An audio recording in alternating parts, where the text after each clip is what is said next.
प्रेक्षको नमस्कार. आपण पाहताय आपला आवाजचा विशेष कार्यक्रम चेकमेट. आज चेकमेटमध्ये काय असणार आहे, कशावरती मी तुमच्याशी संवाद साधणार आहे, पटतंय का पहा. अगदी थोडक्यात जे मला सुचतंय ते मी मांडण्याचा प्रयत्न करतोय. खरं तर राज्यामध्ये मागच्या काही दिवसांमध्ये सरकार हे अस्थिर झाल्याचं त्या बातम्या आपण पाहिल्या. तर त्या सगळ्या गोष्टींचा राजकारणाचा ज्या काही घडामोडी झाल्या, खरं तर त्याचा वीटही आलेला आहे. सरकार अस्थिर झालं, कशा पद्धतीने राज्यामध्ये नवीन सरकार आलं, आता याच्यावरती बोलणार नाही, कारण त्याच बातम्या मागच्या 15-20 दिवसामध्ये ऐकून तुम्हालाही कंटाळा आला असेल. आजचा जो काही विषय मी तुमच्याकडे मांडणार आहे, हा विषय अतिशय नवा कोरा विषय आहे, जो विषय ऐकून घ्यायला तुम्हालाही आवडेल. खरं तर ह्या राज्यामध्ये घडणाऱ्या राजकीय घडामोडींनंतर ज्या गोष्टी मागे पडल्यात, ज्या गोष्टींचा कालावधी मुदत संपत गेली, त्या गोष्टींबद्दल, त्या घडामोडींबद्दल मी बोलणार आहे.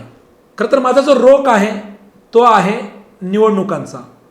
मग ते महानगरपालिका निवडणुका असतील, त्या स्थानिक स्वराज्य संस्थांच्या निवडणुका असतील, अशा अनेक निवडणुका ह्या सगळ्या घडामोडींनंतर बाजूला पडलेल्या आहेत.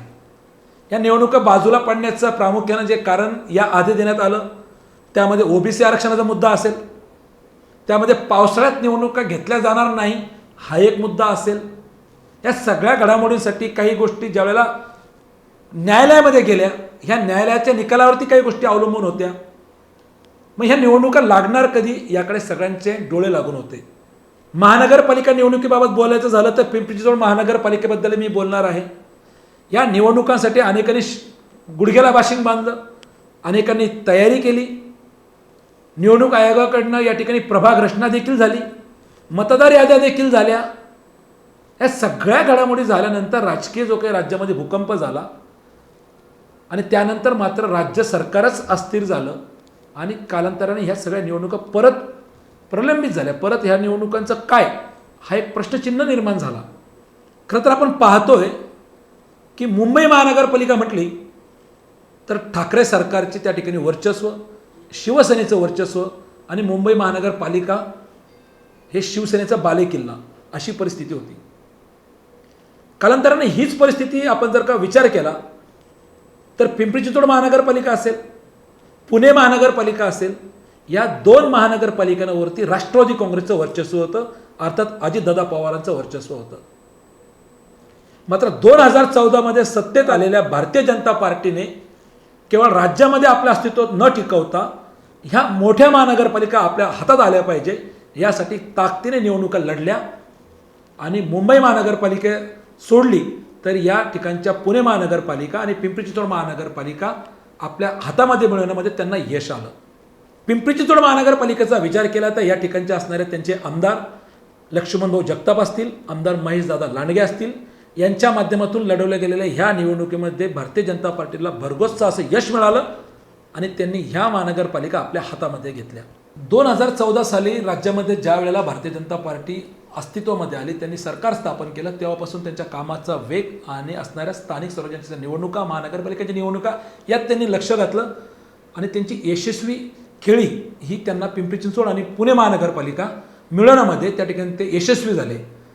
अजित पवार यांचा बालेकिल्ला, अर्थात राष्ट्रवादी काँग्रेसचा बालेकिल्ला पिंपरी चिंचवड महानगरपालिका आणि पुणे महानगरपालिका ही अजित पवारांच्या हातातून निघून गेली आणि अजित पवार हे अस्वस्थ झाले. अशा परिस्थितीमध्ये पुढे काय, हे ज्यावेळेला विचार केले जात होते, त्या कालांतराने झालेल्या निवडणुकांमध्ये राज्याच्या याच्यामध्ये पुन्हा एकदा महाविकास आघाडी सरकार सत्तेमध्ये आली.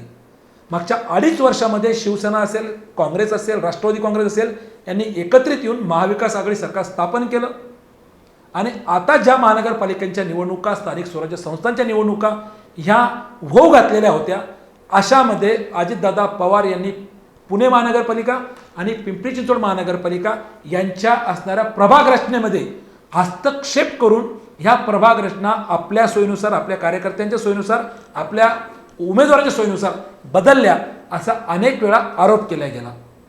आता हे कितपत खरं खोटं याच्यात न पडलेलं बरं, परंतु 2014 साली सत्तेत आलेल्या भारतीय जनता पार्टीने अगदी ग्रामपंचायत असेल, अगदी नगरपालिका असतील, यांचा नगराध्यक्ष, त्यांचा सरपंच हा जनतेतून निवडण्याचा त्या ठिकाणी पहिला निर्णय घेतला होता. आणि याआधी ज्या निवडणुका नगरपालिकेच्या, ग्रामपंचायतीच्या झाल्या, त्यामध्ये सरपंच जनतेतून निवडला गेला, नगराध्यक्ष देखील जनतेतून निवडला गेला. आपण याचा जर विचार केला की जो प्रभाग रचना या ठिकाणी बदलल्या गेली, हा पूर्वीचा प्रभाग ज्यावेळेला भारतीय जनता पार्टीची सत्ता या ठिकाणी आली, 5 वर्ष यांनी सत्ता या ठिकाणी उपभोगली, त्यावेळेला जी प्रभाग रचना होती ती 4ची प्रभाग रचना होती. मध्यंतरी निवडणुका डोळ्यासमोर ठेवून आता जी प्रभाग रचना बदलल्या गेली ती 3ची करण्यात आली. आणि बदललेली प्रभाग रचना उपमुख्यमंत्री अजित पवार यांनी कशा पद्धतीने सोयीने बदलून घेतली याच्यावरती अनेकांनी आपलं मत मांडलेलं आहे. परंतु आता पुन्हा एकदा फडणवीस आणि शिंदे सरकार ह्या राज्यावरती आलेलं आहे. मग हे शिंदे आणि फडणवीस सरकार अजित पवारांनी बदललेली प्रभाग रचना पुन्हा एकदा बदलणार का, हा माझा आजचा चर्चेचा विषय आहे. पिंपरी चिंचवड महानगरपालिकेच्या बद्दल जर बोलायचं झालं, ह्या विषयावर जर आपण बोललो, तर पूर्वीची जी 4ची प्रभाग रचना होती तीच पुन्हा एकदा 4ची प्रभाग रचना करून घेण्यासाठी या ठिकाणचे भोसरीचे आमदार आणि पिंपरी चिंचवडचे भारतीय जनता पार्टीचे शहर अध्यक्ष महेशदादा लांडगे, ज्यांचं आज फडणवीस सरकारमध्ये चांगल्या पद्धतीने त्या ठिकाणी जुळतंय, जमतंय आणि चांगलं झुकतं माप त्यांना त्या ठिकाणी मैत्रीपूर्ण संबंधातून देवेंद्रजी फडणवीस देतात, हे वारंवार समोर आलेलं आहे. आणि या ठिकाणी पुन्हा एकदा भारतीय जनता पार्टीला आपली ताकद आणि ही महानगरपालिका आपल्या हातात ठेवायची असेल तर जी प्रभाग रचना अजितदादांनी करून घेतल्याचं बोललं जातंय ती बदलून नव्याने पुन्हा एकदा 4च्याच प्रभागाची प्रभाग रचना होईल का, याकडे मात्र आपलं लक्ष असणार आहे.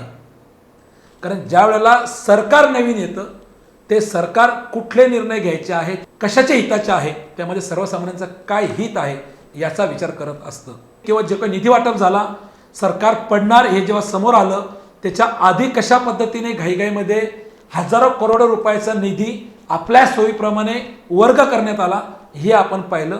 मात्र सत्तेत येताच राज्याचे मुख्यमंत्री एकनाथजी शिंदे आणि देवेंद्रजी फडणवीस यांनी कशा प्रकारे त्या वाटप झालेल्या निधीला देखील त्या ठिकाणी ब्रेक लावला, ते देखील त्यांनी त्या ठिकाणी थांबवलंय, ह्या बातम्या देखील आपण पाहिलेल्या आहे. मग अशा पद्धतीने मागच्या सरकारने घेतलेल्या जो काही निर्णय असतील त्याला खोडण्याचा, जर तो आत्ताच्या सरकारच्या हिताचा नसेल तर तो बदलण्याचा जो सपाटा पुढच्या 2.5 वर्षामध्ये हे सरकार घेणार आहे त्याकडे 100% आपलं लक्ष असणार आहे. आता याच्यामध्ये अडचण निर्माण होणार आहे. ज्या इच्छुकांनी गुडघ्याला बाशिंग बांधून आत्ताची प्रभाग रचना झाली त्या प्रभाग रचनेमध्ये आपला मी म्हणतो एक दौरा नाही, 2 नाही, तर संपूर्ण दौरे त्यांचे करून झाले, गाठीमेटी घेऊन झाल्या, जुळाजुळव झाली, खर्च झाला. अनेक इच्छुक तर खर्च इतका झालाय की आता घरी बसून आहेत. कारण सातत्याने खर्च करायचा किती, निवडणुका लागतील कधी, प्रभाग रचना काय असेल, ही सगळी गोंधळाची परिस्थिती इच्छुकांपुढे आहे. शिवसेनेचे काही उमेदवार जे उमेदवार उभे राहणार होते त्यांना हा प्रश्न पडला असेल की आता आपण शिंदे गटाकडून उभे राहायचंय का मूळ शिवसेने ठाकरे सरकारच्या शिवसेनेकडून उभे राहायचंय, कुठे उभं राहायचं, हा प्रश्न अनेकांना पडलेला आहे. त्यामुळे आता जर आपण पाहिलं तर जे इच्छुक उमेदवार गुडघ्याला बाशिंग बांधून मतदारांमध्ये गाठीभेटी घेत होते, मीच पुढचा उमेदवार आहे हे सांगत होते, ते उमेदवार आता तरी कुठेही आपल्याला मतदारांमध्ये काही बोटावर मोजण्या इतपत उमेदवार सोडले तर अद्यापही दिसत नाही. ज्या उमेदवारांनी मागच्या 2-4 महिन्यात ज्यावेळेला निवडणुकांचं बिगुल वाजलं त्यावेळेला स्वतःचे ऑफिसच ताटले होते, कार्यकर्त्यांची जुळवाजुळव केली होती, स्वतःचा एक फौजफाटा तयार केला होता, तेच उमेदवार आत्ता मात्र भूमिगत झालेला आहे.